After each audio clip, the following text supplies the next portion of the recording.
Sharutaha. Mr. Speaker, question 14, please.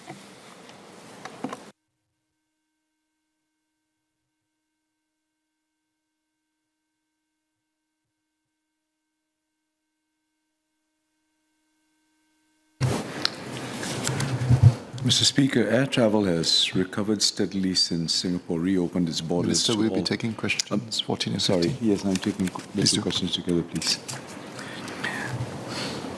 So air travel has recovered steadily since Singapore reopened its borders to all fully vaccinated travelers without testing or quarantine in April 2022. As of the first week of September, average weekly passenger traffic at Changi Airport has recovered to above 60% of pre-COVID-19 levels, and it has held at that level steadily. The number of flights at Changi Airport has also recovered to nearly two-thirds of pre-COVID-19 levels. The number of flights that airlines have filed to operate at Changi Airport by the year end is more than 80% of pre-COVID-19 levels, and we expect this to increase further as airlines respond to demand from travelers following the recent border easing announcements by key travel markets such as Hong Kong, Japan, and Taiwan. To accommodate this anticipated growth in the number of passengers and flights, we reopened Terminal 4 on 13th September. We will also be commencing departure operations in the southern wing of Terminal 2 on the 11th of October, in addition to arrivals which had commenced on the 29th of May. With this, Changi Airport will have the physical capacity to accommodate up to 70 million passengers per annum, which is about 100%. In other words, the capacity that we had or the passenger traffic levels that we had pre-COVID. This also represents about 80% of Changi's pre-COVID-19 capacity itself. In other words, we've used the intervening time to enhance Changi's capacity as well. Our aviation stakeholders have been concurrently working hard to build up their workforce and train their new hires to support this ramp up in capacity. This has been an ongoing process since early this year. The air transport sector workforce has recovered to about 80% of pre-COVID-19 levels in the first half of the year. Aviation stakeholders aim to hire another 4,000 workers between September to the end of this year. Cumulatively, this will bring us to about 90% of our pre-COVID-19 workforce. The recruitment efforts of the companies in the sector are currently on track. And thanks to the efforts of the whole aviation community, including our regulator, CAAS, airport operator, airlines, ground handling companies, unions, and workers, Changi has managed the recovery relatively well so far. By continuing to work together as one Changi community, we are confident that Changi Airport will be ready to welcome more passengers back to Singapore and offer them the distinctive travel experience that Changi is known for. Mrs. Sharutaha.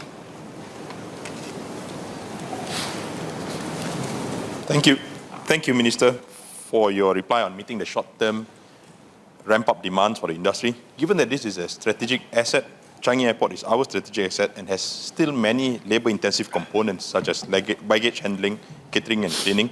What lessons can be learned and incorporated in the future T5 design and possible retrofitting of the current infrastructure? And how can we provide more support for the airport workers, such as those represented by SETSWU, to upskill and improve productivity so that we can continue to improve on the renowned service of Changi Airport? Thank you.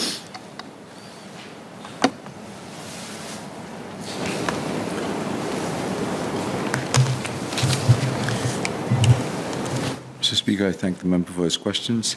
Let me take the second first. In terms of upgrading and upskilling the workers, this is an ongoing effort. And as with all other sectors in Singapore, it is a priority because ultimately by upskilling the workers, we enhance their productivity, enhance the competitiveness of the companies and the larger aviation sector, and of course enable them to have good jobs with good wages. So it is a virtuous cycle, something that we are continually working on. His first question was on areas such as baggage handling and what are the lessons that have been learned that can be incorporated into T5 design. Well, the last 2 years, as you know, as members would know, we've had a pause in the development of T5 because the trajectory of air travel recovery was uncertain in light of COVID-19. And as was recently announced by the Prime Minister at the National Day Rally, we are now restarted the design and process for T5.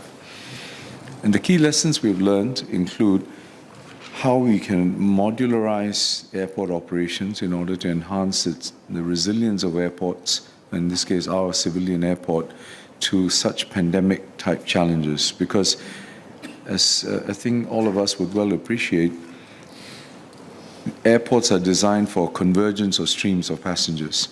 And yet when you're in a pandemic-type situation, the objective is really to separate the streams as much as we can according to their risk categorization. That inverts the logic of airport operations. And so it's something that has to be factored into design early, not just in terms of processes, but in terms of actual physical design. So modularity and how it can help combine with processes to enhance the resilience of our airport in the face of possible pandemics in the future is one aspect.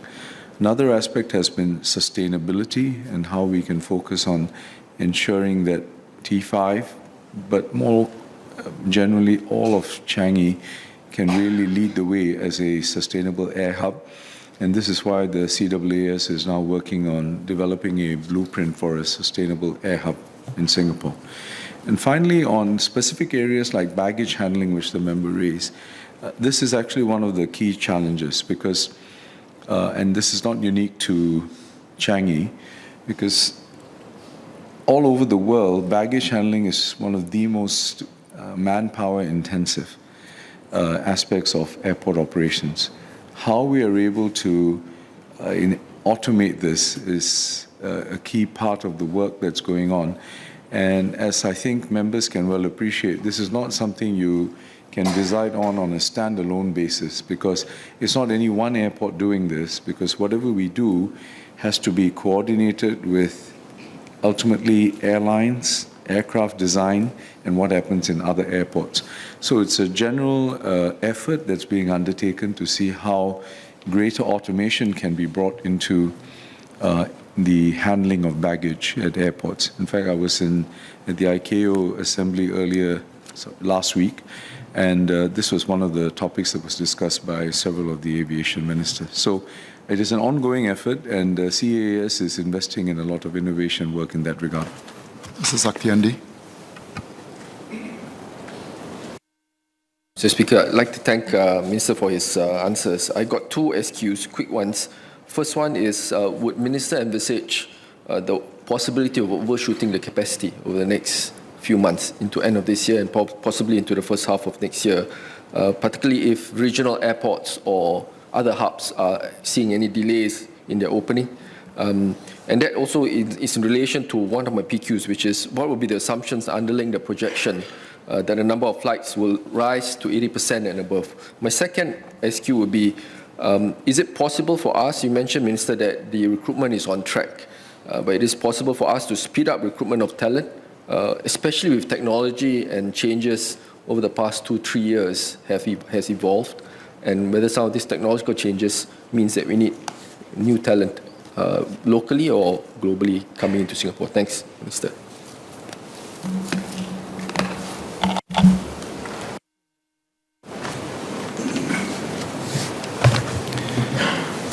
Mr. Speaker, members ask quick questions, but I think I have to give him a slightly longer answer.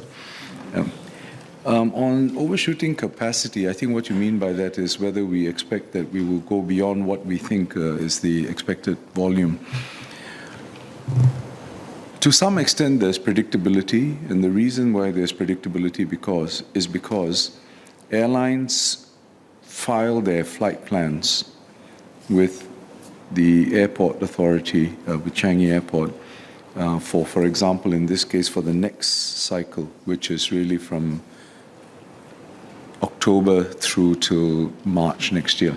It's called the Northern Winter Schedule. So from that point of view, we already have a reasonable idea of the kind of flows to expect. Of course, there may be variations to that for a variety of reasons, whether it's disruptions, etc. But by and large, given what has been presented to our airport, we think that the estimations that we have are within the ballpark.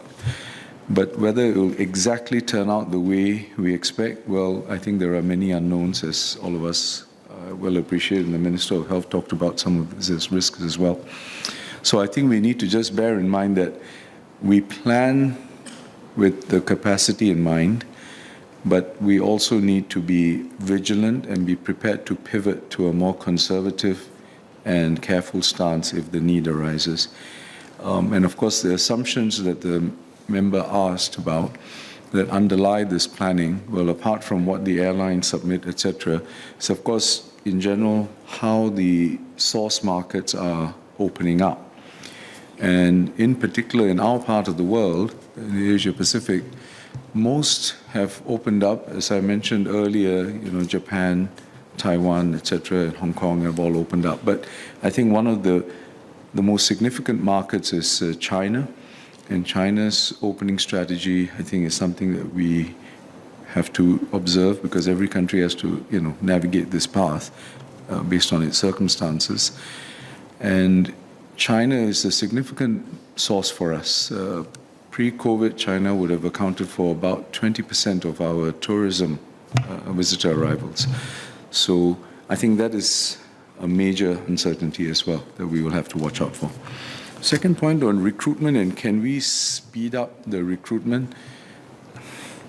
I can assure you that all the aviation companies are throwing the kitchen sink at this, because this is a very challenging time.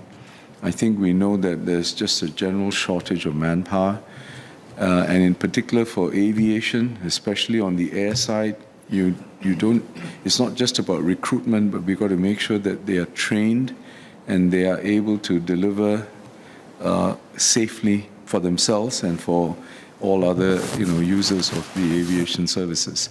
So this is a major task.